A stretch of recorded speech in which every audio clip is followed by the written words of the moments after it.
हर खबर पर होगी आपकी पकड़। डाउनलोड कीजिए एबीपी लाइव ऐप। दिवाली के बाद मुंबई में भी कोरोना के मामलों में वृद्धि देखने को मिल रही है और खासतौर से अगर बात करें तो राजधानी दिल्ली में भी जिस तरह से कोरोना के मामले बढ़े हैं उसको देखते हुए मुंबई और महाराष्ट्र भी जो है वो अलर्ट पर आ चुका है कि अगर महाराष्ट्र में और मुंबई में दूसरी लहर कोरोना की आती है तो किस तरह की तैयारियां प्रशासन की है। हमारे साथ बात करने के लिए मुंबई बीएमसी के कमिश्नर इकबाल सिंह चहल सर है। सर, पहले तो मुंबई की बात करेंगे, क्या मुंबई में आप दूसरी लहर एक्सपेक्ट कर रहे हैं? किस तरह की तैयारियां हैं? हाँ, एक सबसे पहले आपने मुझे मौका दिया स्पष्टीकरण देने का, उसके लिए आपका धन्यवाद। इसमें मैं एक बात करना चाहूँगा आपको कि बेसिकली जो 3 मेन पैरामीटर्स हैं कोविड मॉनिटरिंग के, उसमें पहला है rate of infection. Rate of infection हमारा इस टाइम 0.02 है, जो मार्च से लेके अब तक हमारा लोवेस्ट रेट ऑफ इन्फेक्शन है। उसके अलावा जो हमारा डबलिंग रेट है वो 310 दिन का है, 310 डेज का, वो भी अब तक हाईएस्ट है जब तक से मार्च से लेकर आज तक। और सबसे बड़ी बात यह है कि एक मैं क्लैरिफाई करना चाहता हूँ कि बहुत से मीडिया चैनल्स में और प्रिंट मीडिया में न्यूज़ आ रही है कि मुंबई में भी दिवाली के बाद में केस बढ़ गए हैं। वो बिल्कुल सही बात नहीं है, क्योंकि दिवाली के 2 दिन पहले, दिवाली के 2 दिन बाद हमारी टेस्टिंग कम हो गई थी। त्योहारों में लोग टेस्टिंग कम करवाते हैं, तो हमारी 13, 14, 15, 16 में ये 4 दिनों में एवरेज टेस्टिंग हमारी 6000 थी। और 6000 टेस्टिंगें हमारे 490, 550, 590, 610 ऐसे केसेस आए थे। अब जब आज सुबह हमारे 1018 केस आ गए तो साहजिक है कि जो हमारे मान्यवर नागरिक हैं, बाकी लोग हैं, उनको लगा कि केसेस डबल हो गए हैं। परंतु उसके पीछे कारण ये है कि अभी हमने टेस्टिंग 3 गुना बढ़ा दी है। आज जो 1018 केस आए हैं वो उसके लिए 18,000 टेस्टिंग हुई है।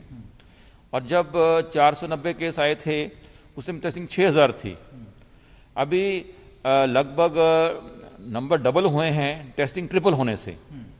तो इसमें सबसे इंपॉर्टेंट एक जो पैरामीटर है वो पॉजिटिविटी है कि आपने कितने टेस्ट किए और उसमें से कितने % पॉजिटिव आए, वो रियल है।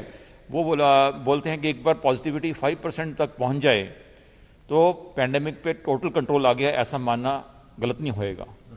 अब तक हमारी एक टाइम में हमारी 28% थी पॉजिटिविटी।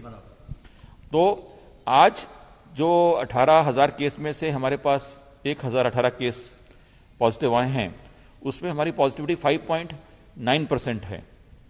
और ये 5.9 भी अब तक लोवेस्ट फिगर है मार्च से लेकर आज तक। इवन दिवाली में हमारी पॉजिटिविटी 7% थी जब 490 केस आ रहे थे। तो ये तो पहला तो ये गुड न्यूज़ ये है कि दिवाली में जो 7% पॉजिटिविटी थी, आज वो पॉजिटिव भले केसेस डबल हो गए, परंतु टेस्टिंग के ट्रिपल होने से जो पॉजिटिविटी इस टाइम 5.9% की है वो लोवेस्ट एवर है बम्बई की, which is the best news. इसलिए ये कहना कि बम्बई में केसेस बढ़ रहे हैं आज के दिन, ये कहना गलत होएगा। आगे का मैं कुछ कह नहीं सकता आपको। और इसके अलावा आज बम्बई में हमारे पास 13,000 बेड्स, उसमें से 860 आईसीयू बेड्स इतने हमारे पास आज वेकेंट हैं। और सबसे बड़ी बात यह है कि जो एक्टिव केसेस, व्यक्ति जब कोविड पॉजिटिव होता है तो या डिस्चार्ज हो जाता है या उसकी डेथ हो जाती है या एक्टिव रहता हो। आज हमारे पास टोटल एक्टिव केसेस की संख्या सिर्फ 8,600 रह गई है। मतलब पिछले 15 से 20 दिनों का एवरेज टोटल जो कम्युलेटिव है वो 8,600 है, जो भी डिस्चार्ज होना बाकी है। ये फिगर भी आज तक अब तक हमारा बम्बई का लोवेस्ट है एवर, मार्च से लेकर आज तक। हम अपनी कंपैरिजन अपने आप से कर रहे हैं। तो और उससे बड़ी बात यह है, धारावी में लगातार 3 दिन से 0 केस आ रहा है। 8 लाख की आबादी में 2.34 स्क्वायर किलोमीटर में टोटल आज एक्टिव केसेस, ये 8 लाख की आबादी के जो कस्बा है, सिर्फ 11 केस आज वहाँ पे एक्टिव हैं। वो भी अपने आप में एक बहुत बड़ा रिकॉर्ड है। तो इसलिए ये सब जो फिगर्स अगर आप देखें, और इसके अलावा एक महीना पहले 20 अक्टूबर को हमारे पास 11,500 सील्ड बिल्डिंग्स थी, जो घट के आज 4,000 रह गई हैं। मतलब एक महीने में 7,500 बिल्डिंग्स डीसील हो गई हैं। तो ये सब आंकड़े अपने आप में बताते हैं कि आज मुंबई की पोजीशन क्या है और ये सब क्यों हुआ। इसका मुख्य कारण ये है कि हमारे स्टेट गवर्नमेंट और हमारे आदरणीय मुख्यमंत्री महोदय आदरणीय उद्धव ठाकरे सर ने सितंबर के फर्स्ट वीक में एक कल्पना हमारे सामने रखी कि मेरा परिवार मेरी जवाबदारी, माई फैमिली माई रिस्पॉन्सिबिलिटी। उसके तहत हमने 15 सितंबर से लेके 15 नवंबर 2 महीने में हमने 35,10,000 परिवार जो हैं बंबई के, हमने प्रत्येक के घर में हेल्थ वर्कर को भेजा। उनके घर में प्रवेश करके हर परिवार में उनका ऑक्सीजन लेवल चेक किया, उनका टेम्परेचर चेक किया, कोमॉर्बिड लोगों को बाहर निकल के इलाज किया। और ये 35,10,000 फैमिलीज को हमने 2 बार विजिट किया और उनको हमने कोविड के डूज क्या हैं, डोंट्स क्या हैं वो समझाए। और हमने उसके लिए 60 लाख पैम्फलेट्स प्रिंट करवा के प्रत्येक घर में पहुंचाई डूज एंड डोंट्स की। और उसके बैक साइड में हमने हमारे 24 जो वॉर रूम्स हैं कोविड के, उनके नंबर्स दिए ताकि उनके लिए डायरेक्टरी बन जाएगी। इसके अलावा उनको हमने ये समझाया कि मास्क पहनने का वैल्यू क्या है। हम कहते हैं कि मास्क आने वाले वैक्सीन से ही बेटर चीज़ है। और उनको हमने ये भी चेतावनी दी कि अगर आप मास्क पहने बाहर आएंगे हम आपको फाइन करेंगे। उसके तहत हमने 4 लाख लोगों को फाइन किया है। और हमारा टारगेट है कि अगले 4-5 वीक्स के अंदर ये करीब 10 लाख लोग, 1 मिलियन लोगों को हम फाइन करने वाले मुंबई में, जो बिना मास्क के घूमने नजर आएंगे।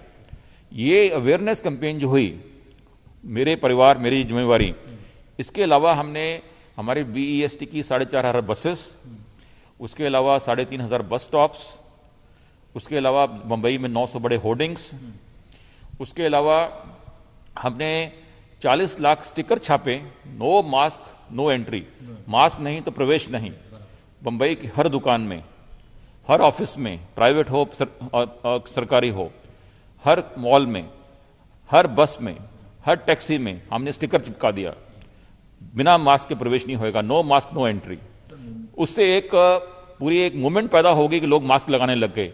और आज मुंबई में जो लोग मास्क लगाए घूम रहे हैं, ये एक मुख्य कारण है केसेस कम आ रहे हैं। मुंबई में तो जिस तरह से अभी कंट्रोल में स्थिति है, आप भी आंकड़े भी इसके गवाही दे रहे हैं, लेकिन खासतौर से राजधानी दिल्ली में कोरोना फिर एक बार वहां पर तेजी से पैर पसार रहा है। आने जाने का काफी मूवमेंट, आवाजाही जो है वो हवाई या रेल के जरिए होती है। तो क्या इस और विचार चल रहा है कि इसको किसी न तरीके से रोका जाए? क्योंकि मुंबई में नहीं, पहले भी ऐसा हुआ था कि काफी बाहर से जो लोग आए थे उसकी वजह से फैल गया। हाँ, उसमें 2 बातें। एक तो पहली बात तो ये है कि जो हमारे एक्सपर्ट्स हैं वो हमें ये सलाह दे रहे हैं कि अभी दिवाली के बाद, दिवाली में बहुत से लोग अपने घर चले जाते हैं, यूपी में, बिहार में, बाकी जगह पे। और दिवाली खत्म होने के बाद में, दिवाली खत्म होने के 8-10-15 दिन तक रिवर्स माइग्रेशन होती है। तो अभी हमें एक अंदेशा है कि हजारों लोग वापस बंबई आएंगे, उससे भी हमें जरा सचेत रहना है। इसके अलावा आज दिल्ली से बंबई हजारों लोग ट्रेन से, फ्लाइट से, आज 30 से ऊपर फ्लाइट्स हैं, बहुत अनेक ट्रेन्स हैं, हजारों लोग ट्रेन से बंबई आते हैं दिल्ली से। तो हमें एक प्रकार से बड़ा विजिलेंट रहना पड़ेगा। We have to be very very careful कि जो हमारे एक्सपर्ट्स हमें हमेशा बोलते हैं कि आपके पास भी सेकेंड वेव आ सकती है, उससे बचने के लिए, उसको टालने के लिए जो संभव होएगा हम वो करने को बिल्कुल तैयार हैं। और उसके लिए हमारी स्टेट गवर्नमेंट से चर्चा भी चालू है। जो भी स्टेट गवर्नमेंट इसके बारे में निर्णय लेगी उसका हम सख्ती से पालन करेंगे। क्या BMC ने राज्य सरकार को इस तरह का प्रस्ताव दिया है कि अगर जरूरत पड़े तो फिलहाल आवाजाही पर कुछ दिन के लिए रोक लगा दी जाए? हमने ऐसा कोई लिखित प्रस्ताव नहीं दिया है, परंतु हमारी रेगुलरली हर रोज दिन में कई बार चर्चा होती रहती है हर चीज पे कि कैसे कोविड से बचा जाए, वो हमारा ऑब्जेक्टिव रहता है। आपको लगता है कि आने वाले कुछ हफ्ते मुंबई के लिए काफी इम्पोर्टेंट रहने वाले इस कोविड और इसको देखते हुए? हाँ, जो अभी एक तो सबसे पहले जितने भी मुंबई के मान्यवर नागरिक हैं उनको सचमुच में हाथ जोड़ के उनको थैंक्स करूंगा, उनका मैं धन्यवाद दूंगा कि गणपति से लेके, ईद से लेके, बकरीद से, मुहर्रम से लेके, दशहरा से लेके दीपावली तक लोगों ने इतना अच्छा डिसिप्लिन दिखाया है कि हमने पटाखों पे बैन भी नहीं लगाया। एक उनका आह्वान किया कि पटाखे बड़े मत चलाइए। और 14 नवंबर को दिवाली के दिन एकदम पूरे शहर में शांति थी, जैसे बैन लगा हुआ है। So I salute citizens of Bombay for that. जो बम्बई के सिटीजन्स हैं उनको ये श्रेय जाता है कि वो एक उत्तम डिसिप्लिन शो करते हैं हमेशा, और उसी विश्वास पे मुझे लगता है कि आने वाला चाहे न्यू ईयर्स है, चाहे आने वाला क्रिसमस है, वहाँ पे भी मुंबई के लोग वही डिसिप्लिन से पेश आएंगे, और ये भी एक मेन कारण है कि मुंबई में स्थिति कंट्रोल में है। शुक्रिया हमसे बात करने। तो कुल मिलाकर मुंबई के लोगों ने जिस तरह से डिसिप्लिन मेंटेन किया और इस कोरोना की लड़ाई में सभी प्रोटोकॉल का पालन किया, उसकी वजह से आज मुंबई में स्थिति जो है वो कंट्रोल में है, और मुंबई बीएमसी के कमिश्नर मुंबई के लोगों का धन्यवाद करते हुए दिख रहे हैं। लेकिन जो प्रोटोकॉल्स है उसका भी पालन आने वाले दिनों में भी लोग करें, क्योंकि दिवाली के समय जो लोग बाहर गए हुए, दूसरे राज्यों में गए हुए, वो वापस आएंगे तो कोरोना फैलने का खतरा जो है वो भी हो सकता है। कैमरा पर्सन उत्तम के साथ Raunak Kukde, ABP News, Mumbai. ABP News आपको रखे आगे।